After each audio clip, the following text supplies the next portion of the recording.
The folder hit my desk so hard it jolted my water bottle. I looked up to see Cynthia Halberd standing over me. Her diamond-ringed hand was still pressed on the contract, like she meant to fuse it to the desk itself. "Sign this non-compete," she said coolly, "or I'll make sure your name is blacklisted in 42 countries. Your career won't survive this." Her voice was steel.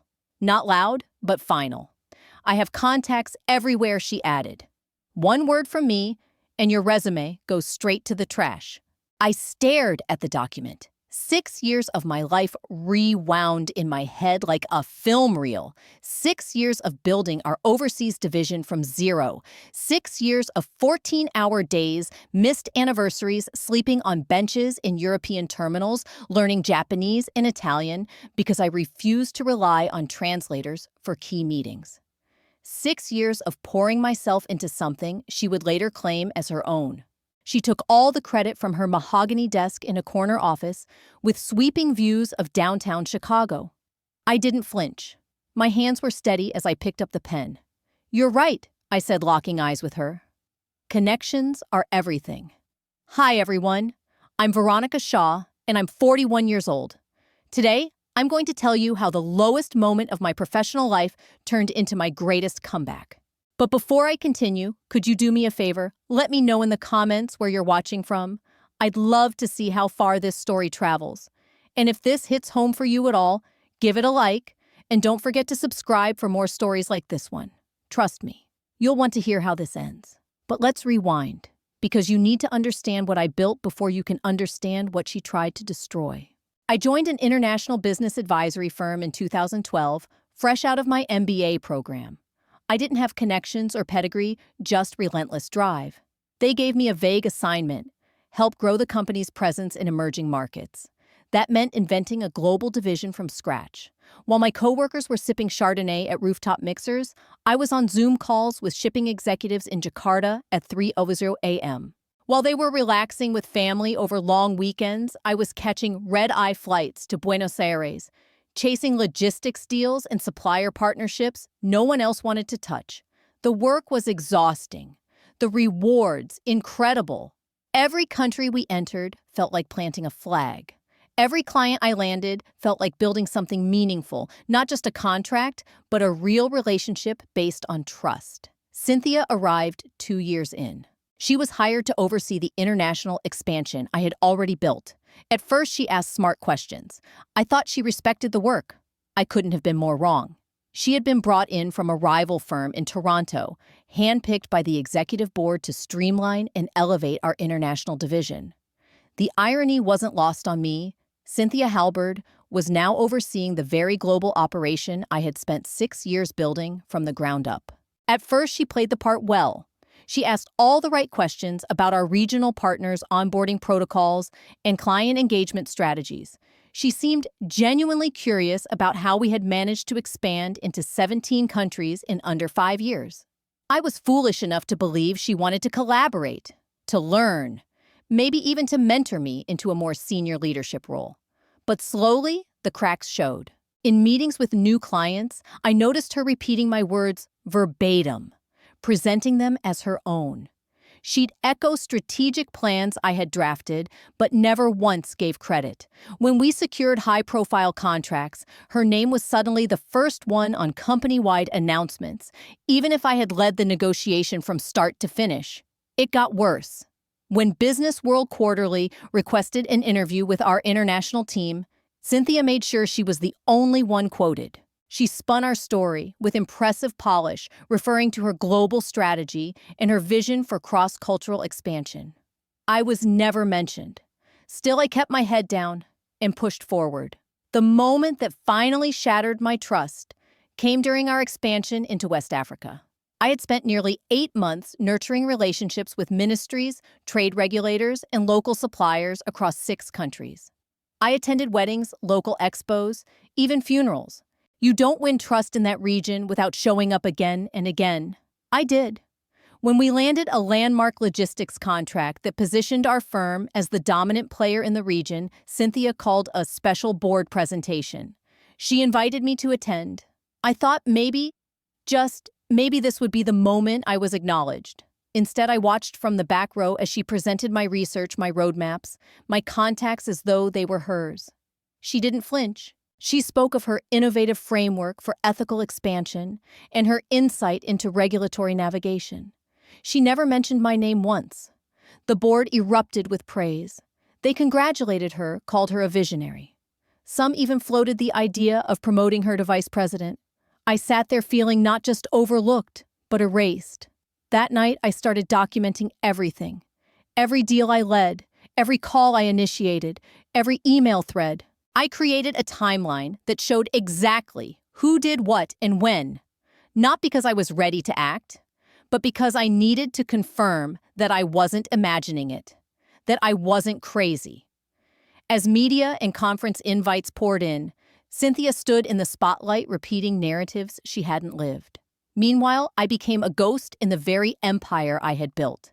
But I kept my head down, kept delivering, because I truly believed that if I just worked hard enough, if I outperformed expectations, surpassed targets, made undeniable contributions, someone somewhere would finally acknowledge what I had done. I was wrong. The opportunity came through a headhunter from San Francisco. A boutique consultancy that specialized in emerging Asian markets was looking for a managing director to lead their regional expansion. It was as if the role had been designed for me, every requirement aligned with the last 6 years of my life. If this chapter moved you, inspired you, or even just made you pause and reflect, go ahead and subscribe to the channel, because the next part of the story, it's where everything truly begins. The interview process was unlike anything I'd experienced. For the first time in years, I sat across from people who weren't just nodding politely, they were listening. Really listening. They had done their homework. They knew the African trade framework I had developed. They referenced my strategic frameworks even when they had been published under Cynthia's name. They saw through the facade. When they offered me the role, I didn't accept immediately. A part of me still hoped Cynthia might finally recognize what she was about to lose. I thought maybe, just maybe, this outside validation would snap her into honesty. So I scheduled a meeting with her in her Chicago office. I laid everything on the table, told her about the offer, the scope, the title, the salary. I said I wanted to discuss my future with the firm before making a final decision. Her response was fast and brutal. "Veronica," she said, not even looking up from her laptop, "I think you're dramatically overestimating your contributions to our international division." She continued, calm and composed. "Yes, you've helped execute plans, but the strategic leadership has always come from this office. If another firm wants to hire you for back-end support, that's entirely your choice." Back-end support. 6 years of global development work dismissed like it was filing paperwork. I told her I needed time to consider my options. That was my mistake, because once she knew what the other company was offering, her tone shifted from arrogant to threatening. She leaned in, steepling her fingers. "Before you make any hasty decisions," she said, "I'd review your employment agreement, specifically the non-compete and client clauses. I'd hate for you to find yourself entangled in something unpleasant." I went home that night and pulled out the contract I'd signed in 2012. The non-compete was broad, yes, but standard. No direct competitors for 1 year. No client poaching for 18 months. It was tight, but I could work within it. The new role was with a firm serving different regions with different clients. No overlap. Or so I thought. 3 days later, she summoned me to her office. I arrived to find a new document waiting. "This," Cynthia said, slamming it onto my desk, "is your revised non-compete agreement. It's much more comprehensive than your original contract," Cynthia said smoothly, like she was offering me an upgrade instead of a trap. "It reflects the sensitive nature of the international relationships you've had access to." I flipped through the document. The restrictions were absurd. Not a 1-year ban, 3 full years. Not just against direct competitors, but against any company operating in the same economic zones. And it wasn't just client poaching this time. It barred me from any professional interaction with people in our global network. "This isn't enforceable," I said, scanning the dense legal jargon. "No court would back this."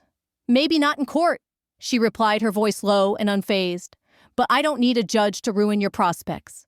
I have contacts in Singapore, Berlin, Dubai, Toronto, you name it. One phone call from me, and you'll find doors closed before you even knock. She leaned in, her tone colder now. References will vanish. Emails won't get answered. Interviews will cancel without explanation. Then came the sentence that turned my stomach. Sign this non-compete, she whispered, or I'll blacklist you in 48 countries. Your career will be over. I have connections everywhere. I stared at her, then at the pen, and then I smiled. You're right, I said. Connections are everything. I signed. Not because I had given up, but because in that moment, I realized something Cynthia had never understood. Yes, she had connections, contacts, favors, maybe some political capital. But I had something far more powerful. Relationships. 6 years of flying coach to Accra, Kuala Lumpur, and Santiago. 6 years of late-night calls and last-minute negotiations. 6 years of real conversations, of shared struggles, of solving problems when contracts failed and reputations were on the line. Those people knew me. They knew my name, my voice, my integrity. Cynthia had her title embossed on ivory cardstock. I had the trust of people who actually got things done. I slid the contract back to her, stood up, and handed her my formal resignation. Effective immediately. Where are you going? She asked clearly. Startled. I'm taking some time, I replied. About 90 days, actually. That's the cooling off period outlined in your new contract. Her smile was sharp, predatory. She thought she'd won. What she didn't know was that I wasn't stepping back. I was stepping away to build something new. Over the next 3 months, I disappeared from industry headlines. I didn't return calls. I didn't attend global summits or roundtables. And from the outside, it probably looked like Cynthia had finally erased me. But behind the scenes, I was studying that contract like it was scripture. Every clause, every loophole, every vague definition. I consulted 3 different employment lawyers, not to break the agreement, but to master it. Because I wasn't planning to fight her rules. I was planning to outsmart them. Every clause, every phrase, every ambiguous term, I analyzed them all. I wasn't looking to violate the agreement Cynthia had cornered me into. I wanted to understand it down to the punctuation. I hired 3 separate employment lawyers from Chicago, San Jose, and Boston, not to break the contract, but to map out its limits. What I discovered changed everything.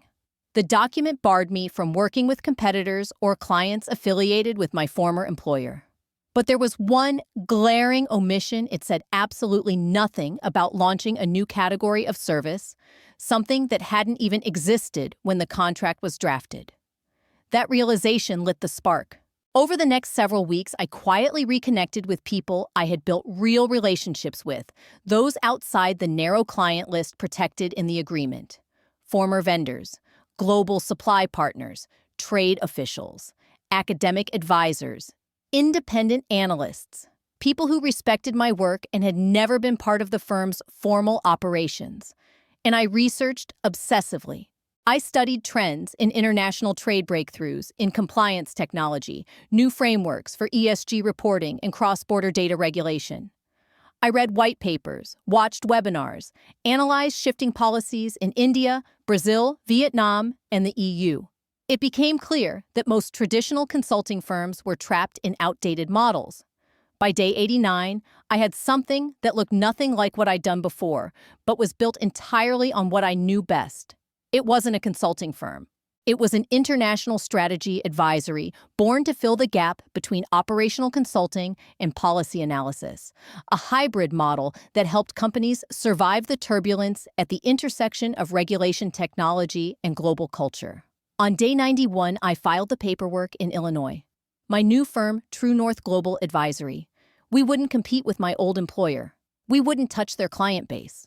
Instead, we'd focus on helping mid-sized firms expand responsibly into unfamiliar markets, avoiding costly mistakes, political missteps, and regulatory disasters. We weren't consultants. We were navigators. The timing couldn't have been better. While Cynthia was busy regurgitating stale templates and chasing awards, the landscape was shifting underneath her. New compliance mandates were going into effect. Cross-border data laws were reshaping digital markets. Cultural missteps were tanking global partnerships. My first client came from a contact I met years ago at a trade forum in Toronto. He was the VP of International Operations for a fintech startup trying to expand into Indonesia and Vietnam. They'd worked with two major consulting firms, with little to show for it. Their issue wasn't effort, it was perspective. They were applying a Western lens to non-Western systems. In our 3-month engagement, we redesigned their entire rollout strategy. It was so effective, they immediately contracted us for their West African expansion. Within 6 months, we had signed 5 more clients, all from relationships I'd built over time. Not one had ever heard of Cynthia Halberd, but every single one remembered me. Not the polished executive circles where Cynthia Halberd thrived, but the real backbone of international business, the informal networks of people who actually did the work. Project leads, regional field directors, technical translators, compliance engineers, the ones who stayed up late fixing broken shipments or rewriting strategy decks after local regulations changed overnight. These were the people who remembered me. Within 6 months of launching True North Global Advisory, we had signed 12 clients across 4 continents. And we weren't begging for work, we were turning projects down because we didn't have the capacity to meet the demand. We became profitable by month 3. But the real win wasn't just financial, it was personal. Trade journals began spotlighting our disruptive advisory model. Analysts started calling us the bridge between policy and execution. Industry conferences invited me to speak not just as a guest, but as a thought leader. For the first time in my career, my name was on the bylines, my voice on the panels. My insights were finally credited to me. Meanwhile, back at my former company in Chicago, the cracks were starting to show. Cynthia, who once sat comfortably in the spotlight built by my labor, was now scrambling. Without my institutional memory and global network, their international strategy began to unravel. Communication broke down with key partners. Deadlines slipped, cost overruns mounted, projects stalled. New hires didn't help. You can't replace 6 years of relationship building with a resume and a handshake. The firm was starting from zero in markets that required deep cultural trust and contextual fluency, things Cynthia had always outsourced to me and now had no way to replicate. By October, 7 months after I launched True North, the industry's biggest event rolled around the International Business Conference, held that year in Washington, D.C. It was the stage where alliances were cemented and multi-million-dollar expansions unveiled. My former firm had secured a coveted speaking slot. Cynthia was set to present their reimagined international roadmap to a packed audience of over 2,000 global decision-makers. I hadn't planned to attend. I'd politely declined invitations to speak on 3 separate panels. I wasn't interested in public rivalries or proving a point. But 3 weeks before the conference, I received a message that changed everything. It was from Daniel Kraus, a longtime board member of my former company. He asked to meet in person, nothing formal, just a quiet conversation. We met at a tucked-away restaurant in the Gold Coast district.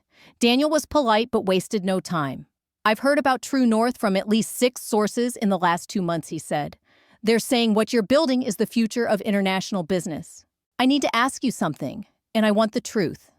He looked at me across the table and asked, "Veronica, were you the one who actually built our international division? Were you the primary architect of our international expansion over the past 6 years?" Daniel Kraus asked, his voice calm but direct. I chose my words carefully. I was significantly involved in the development and execution of many key initiatives. "That's not what I asked," he said, setting his coffee down. "Let me be more specific." He reached into his coat pocket and pulled out a notepad.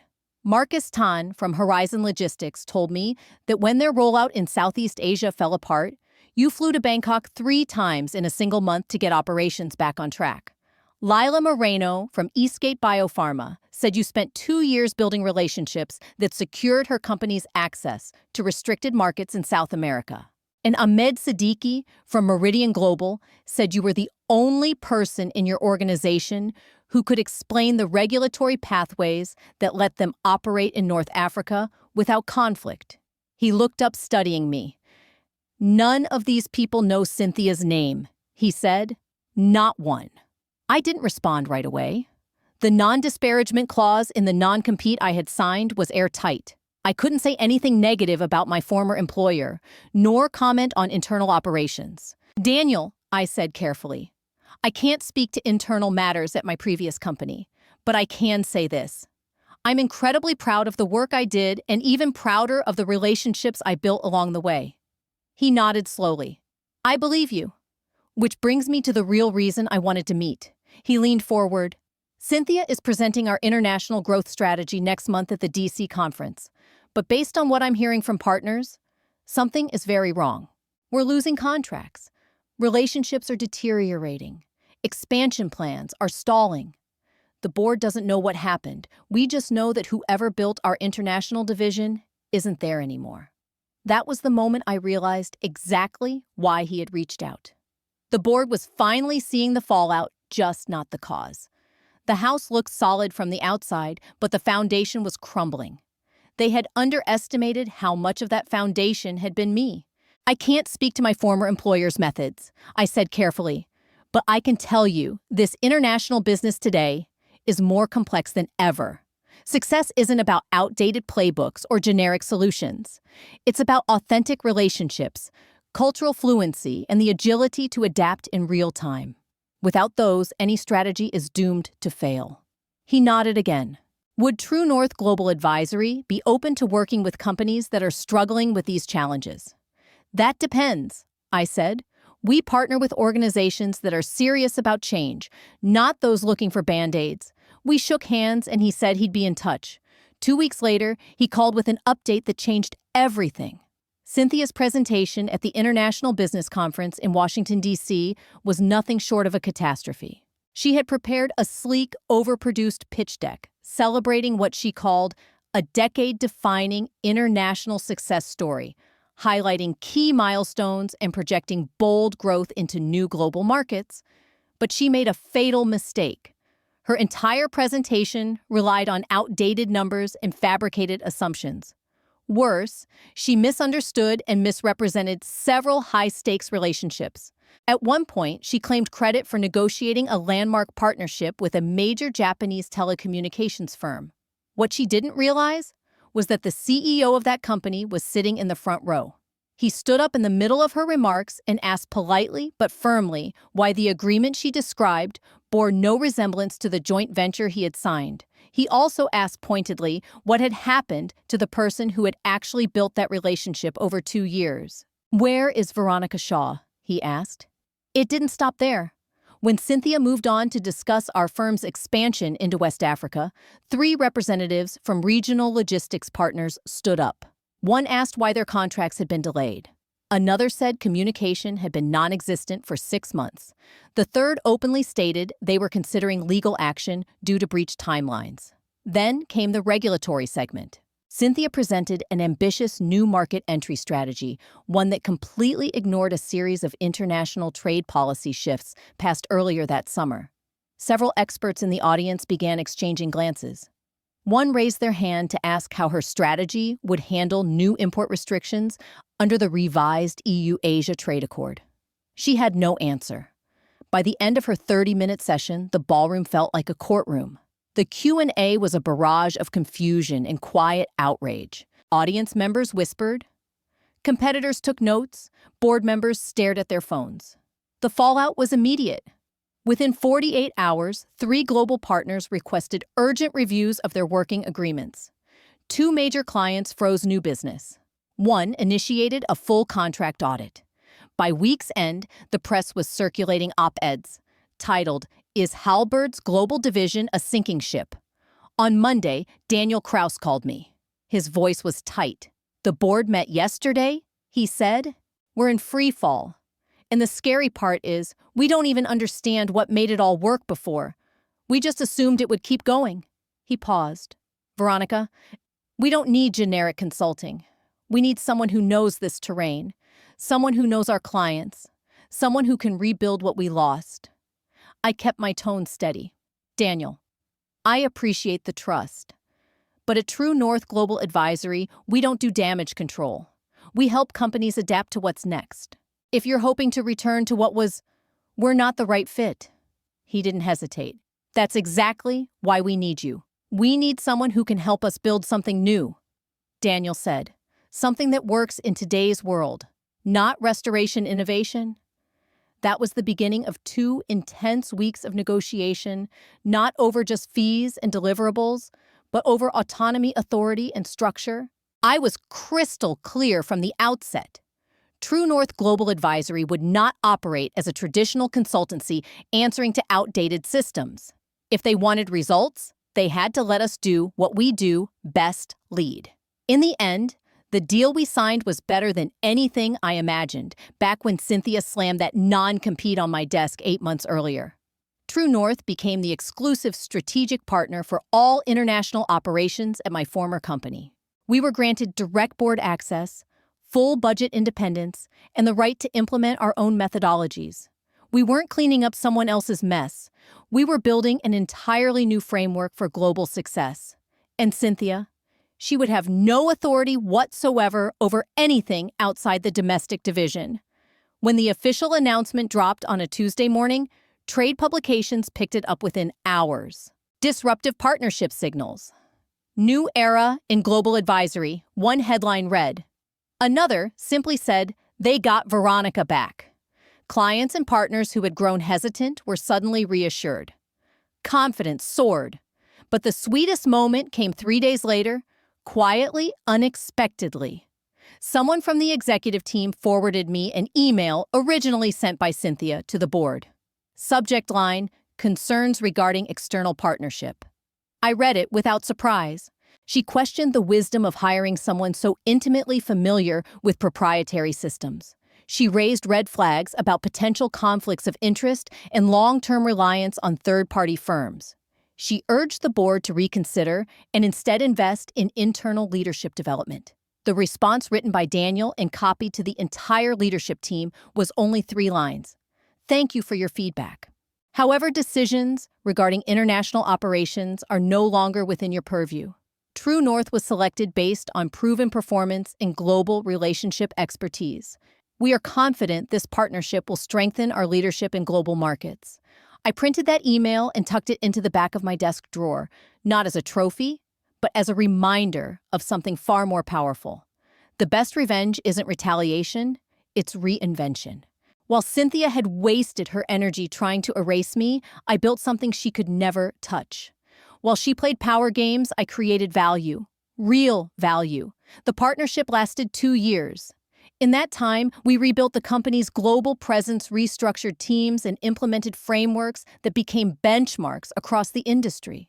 But more importantly, those 2 years catapulted True North Global Advisory into a new category. We weren't just a promising startup anymore. We were the go-to firm for companies serious about global transformation.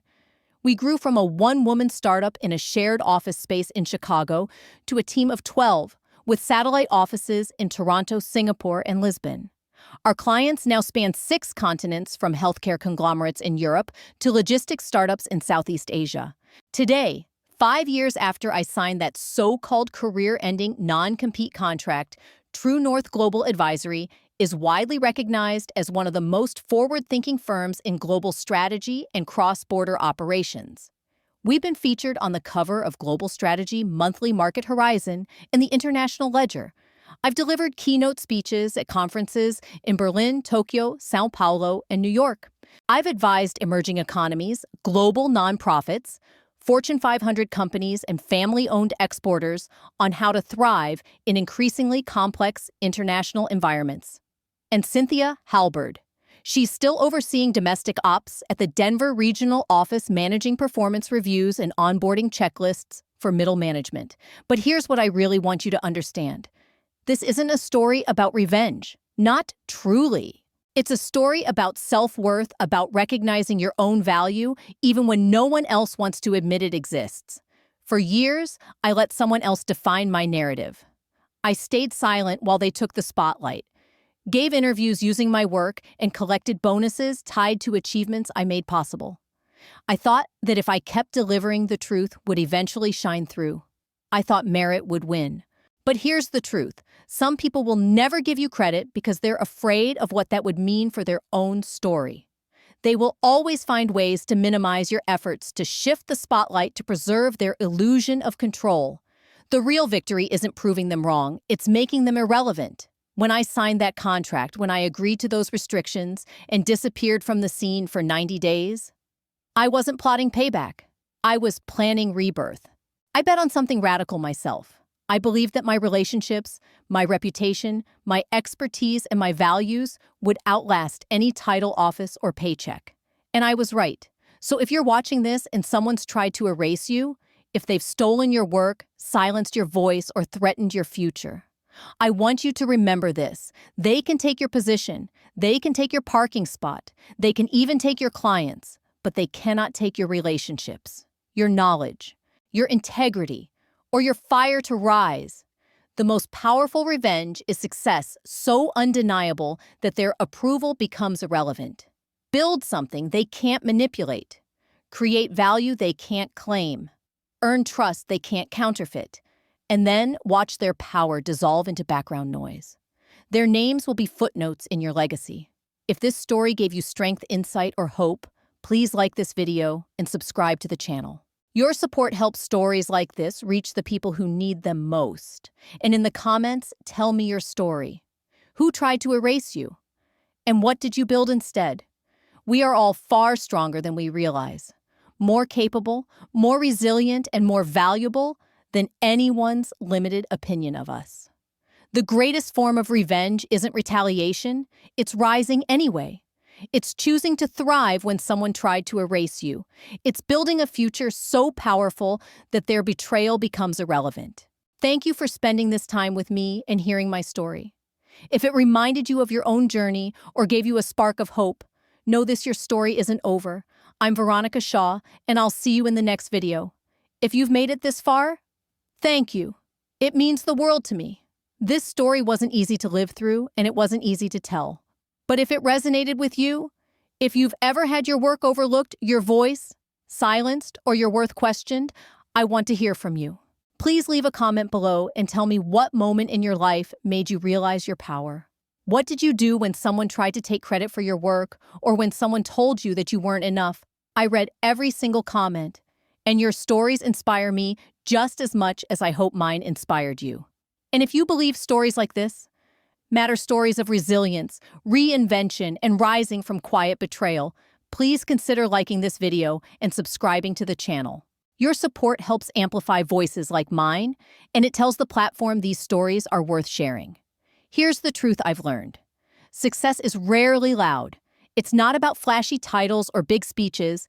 Real success is built quietly in the decisions you make when no one's watching, in the relationships you protect, and in the moments you decide to bet on yourself. Don't wait for permission. Create your own momentum.